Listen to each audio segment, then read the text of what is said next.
Hi, so this is the first video in the series, 6 Steps to Go from an Angry to a Happy and Confident Mom. And I am really excited to bring this to you because I think it is so needed out there. Us moms are so hard on ourselves, and we seem to think we have to get it all perfect or else we're going to ruin our kids, which leads us to have a lot of suffering about how we're showing up as a mom. So, before I get started with step one, I want to share with you a little bit about my story.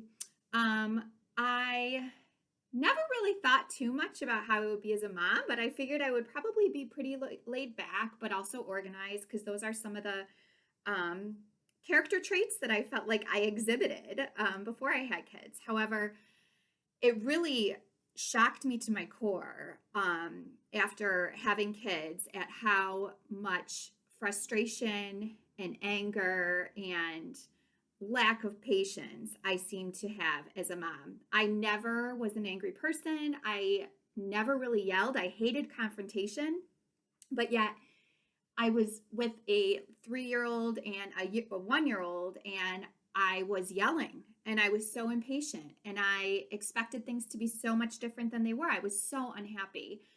And so motherhood didn't bring out the best in me, I have to be honest. But it also made me start to dig deeper within myself and think about ways that I could change. And honestly, now my kids are 8 and 6, and after almost 10 years of motherhood, I started to think that maybe this was not something that could just be controlled and changed with dealing with their behavior and trying to get them to listen better and trying to get them to do things that I think they should do and behave in a way I want them to behave. Yes, I love routines. Obviously, I have this blog. So, routines to me are very important for structure and being able to be intentional with your time and helping kids build good habits.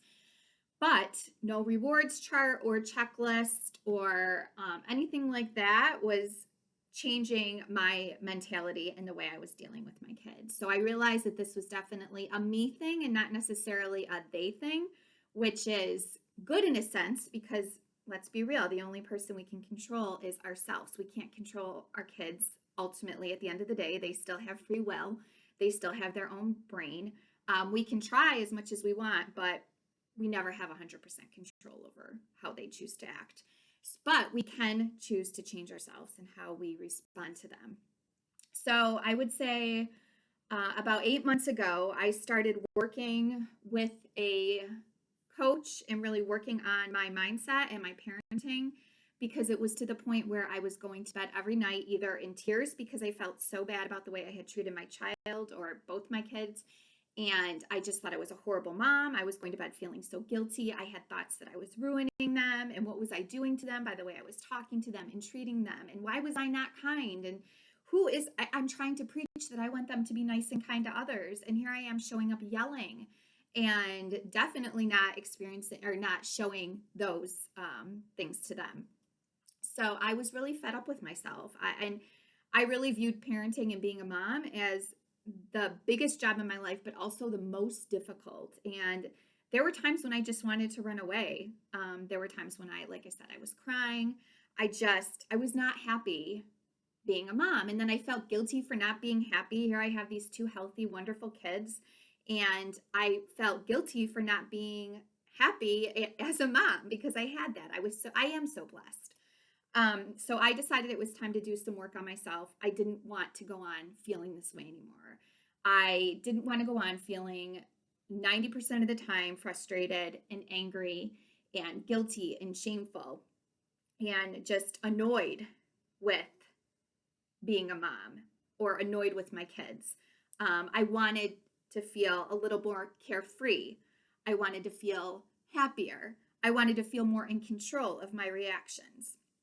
So I started working with a coach, like I said before, and I thought I would read to you. I did a lot of journaling in this process, and I thought I would read to you how I started out when I started this whole journey with working on myself and my parenting. So this is what I put.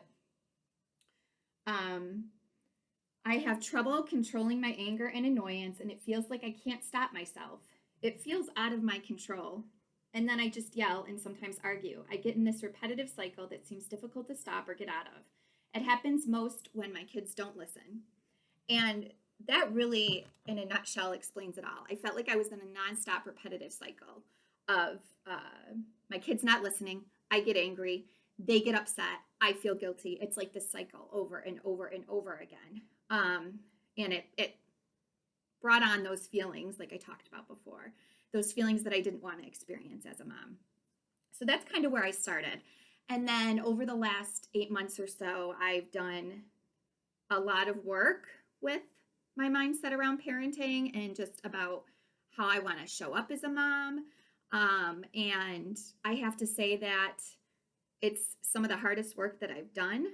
And it didn't take a lot of time. I think that's the biggest thing. Like, it took me about 20 minutes a day of some reflection, 10 to 20 minutes a day of some reflection, and really kind of being aware of how I was showing up. But just through doing that consistently over time, it has made a difference in how I am as a mom and how I feel about motherhood. Now, I want to be very clear. Things are not perfect. I still yell. I yelled this morning because my kids were not listening, but I don't repeat that cycle. In my yelling, I can cut myself off a lot faster than I could in the past. I'm able to get in control with my emotions a lot faster. I just feel more carefree about things. I've been able to let go of some control I had over things that I realized don't really matter. My kids are young. They're going to act certain ways. I enjoy spending time with them more. I want to hear what they have to say. I don't feel so annoyed or like their presence sometimes is getting in the way of what the things I want to do to get done in the day. I just enjoy being around my kids more. I'm able to stay present in the moment and really not let my thoughts go off into what am I doing to them? How is their future going to be? It's just a more happy place to be in. And I definitely feel more confident in myself, with myself as a mother, in the way that I choose to show up every day. So I really want to share this work with you, and I want to help you get to that place too, going from being an angry mom to more of a happy and confident mom. So this is going to be the first video and the first blog post in a 6-step series.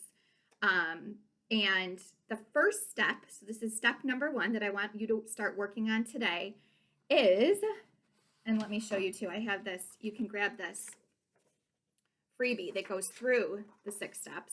But step number 1 is evaluate your personal rule book for being a mom. So what expectations do you have for yourself? How do you think a good mom behaves? Do you like this rule book? Why or why not? So when I did this work, I'm going to try to find my rule book. I had it here, but now I think I lost it. I sat down and I looked at everything I thought a good mom should be. So I really wrote down in my journal. Let me show you. This is my journal, and I've got things so I can go back and look at it. But I wrote down everything that I think a good mom should be. So, for example, my rule book had a good mom should be patient. A good mom should be nurturing. A good mom shouldn't yell. A good mom should want to be around their kids 100% of the time. A good mom should want to teach their kids. A good mom should enjoy being able to take care of their kids. So as you can see, I had all these expectations for myself as a good mom, and what my mind was telling me what a good mom was. And clearly what my rule book said was not matching up to how I was behaving. But even more importantly than that is that I didn't even know if I really believed in all the things that my mind was telling me that I should be if I want to be a good mom. So I had to really go through, and this is what I want you to do. I want you to, step 1. I want you to get out a journal or a piece of paper or something along those lines, and I want you to write your rule book for yourself as a mom and let your mind go crazy. Some of this stuff is not going to make sense to you. You might be like, where the heck did that come from? But you really want to get out of your head all the expectations, all the rules you have for yourself as being, that means to you you're showing up as a good mom, okay? Just let your mind go crazy. Then what you're going to do after that is you're going to go back and you're going to look at each rule you have for yourself. And you want to ask yourself, do I truly believe this is how a good mom should act? Yes or no? you want to ask yourself, maybe prove to yourself why a good mom doesn't necessarily act that way. So let me give you an example of what I came upon. One of my rules was a good mom should be nurturing, right? So I started to question, is that really true? Is to be a good mom, do you have to be nurturing? And what it came down to is that I really don't have to be nurturing 100% of the time. There's times when I am going to have to be the disciplinarian. There's times when I am going to have to not be so warm and cuddly with them. And that is not necessarily my job to be nurturing all the time. My job is to try to raise them in a loving way, of course, but to be independent, to be able to handle problems on their own. And if I'm being nurturing, honestly, 100% of the time and always rushing there to try to fix things, which in my mind is what nurturing kind of is, then I'm not going to be teaching them those things. And I went a little bit further and I thought about who else in their life is nurturing. I don't have to be the only one. I'm sure they have other people in their life that are nurturing. And I was able to come up with that. So even just exploring that a little bit, that rule I had for myself, gave me a little bit of freedom to realize that, you know what, sometimes when I'm disciplining them, that's a benefit of them to them in the long run. Okay. Sometimes when I'm not being nurturing, it might be hard, but it doesn't mean I'm a bad mom. It might mean the very opposite. It may mean I'm a good mom. Okay. So I want you to go through your rule book and I want you to, over the next few days, I want you to look at each of the rules for yourself and really ask yourself, do you like the rule? Why or why not? Why could the rule possibly be opposite of what you believe? So like I said, maybe being nurturing is not the trait of a good mom in your eyes, okay? So you're really going to question the rule book you have for yourself. So that's step one.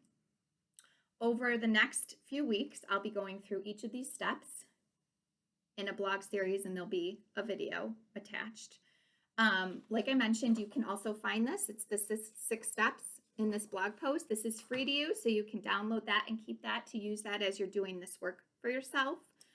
But I really encourage you, like I said, it doesn't take a lot of time. I know we all feel like we don't have enough time as a mom as it is, but 10 to 20 minutes a day, I'm telling you consistently, can change the way you show up as a mom. And imagine if you weren't going to bed every night thinking that you're ruining your kids, or with guilt and shame over how you acted, or with frustration. Imagine how much more free you could be with your kids when you weren't battling with those emotions. It really is worth the time that it takes. So I'm going to leave you there to get ready or to move forward and start with step 1.